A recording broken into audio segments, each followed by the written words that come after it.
Hey there, drone fans. Today I'd like to show you an automatic flight mode that's available on the DJI Mini 5 Pro drone that I think you're going to really like. It's the rotate camera while flying feature, and it's not an effect you're going to use an awful lot, but it's cool enough that I think you'll want to build it into a few of your videos. And just like with the dolly zoom, you can't overuse it, but when you do use it, it really adds some punch to that video. Now this feature will actually rotate the camera automatically as the drone flies over a certain distance. And you have a lot of control over how much the camera rotates, whether the drone flies towards an object or away from an object, and actually how far it goes when it's flying towards that object. So it's a nice feature that's automatic in the drone, and I love when DJI does that because the Mini 5 Pro has a camera that can rotate 90 degrees, because we all know you can record in a landscape or portrait mode, and it actually moves the camera to those two positions to capture that footage. It doesn't do any cropping, so it's true 9:16 or 16:9. Well, the engineers at DJI figured out we can actually rotate the camera to 180 degrees, and we could build a feature in that did it automatically to make it really easy for a pilot to go out there, hit a few buttons, and fly over a lake and get that inception effect where you're not quite sure what's going on. The whole world's turning around on you. So I like that an awful lot. And they did the same thing with dolly zoom, because both of those features are things that you could do manually with the drone, but they're tricky and they're really hard to master. So having a way to get in there, hit a few buttons and have the dolly zoom take place, or to do that inception effect over a lake, I think is pretty cool. So what I'd like to do is to show you a couple of examples of how I've flown the drone over a couple of different areas, and then I'll show you how you can trigger that effect and some of the adjustments you have over it, and I'll come back with a few final thoughts after that. So stay tuned for the examples next.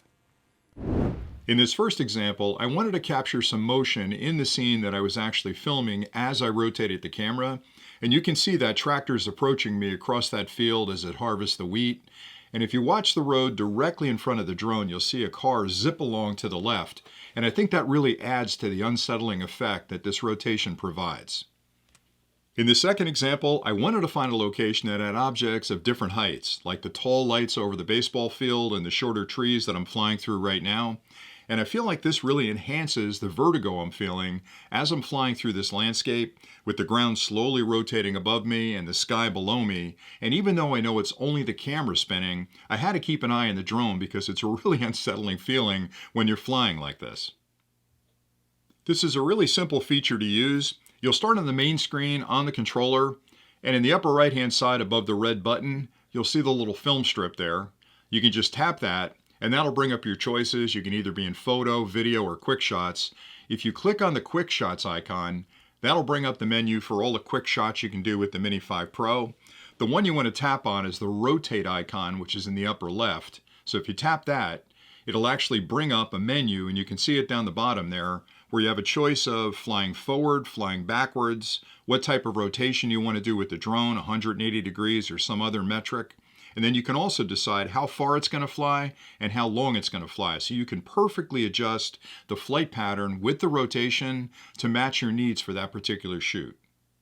And then all you need to do once you've set those parameters is tap the start button, and the drone will count down and then start that flight pattern. I hope those examples and the walkthrough was helpful. And again, it's not an effect you're going to use all the time, but it's nice to have an automatic effect like that that you can put in the middle of a video someplace when you're trying to make a point about maybe uncertainty in that scene or whatever. I mean, you're creative people, you can figure out how to use it. What I like so much as a nerd is the fact that DJI has a tool. They've got a drone, right? They built it, they understand all the parameters of what the drone can do, and their engineering team said, you know what? We can rotate the camera 180 degrees. We'll give them control over that manually, that's great. But wouldn't it be cool if we built in an automated feature that would automatically fly the drone in a straight line while rotating the camera, and either fly towards something or fly away from something, to give that pilot an easy way to capture that shot? And that's exactly what they did. It's not hard to use it. There's a lot of parameters of adjustment. And again, when I keep looking back at the engineering team at DJI, I feel like they're doing everything they can to get the best value out of the product. And this is just another example of how they're looking ahead and taking care of all their pilots out there. So hopefully you found this quick tutorial helpful. I've really enjoyed talking about these features, and I've got a bunch more I'm going to be talking about soon.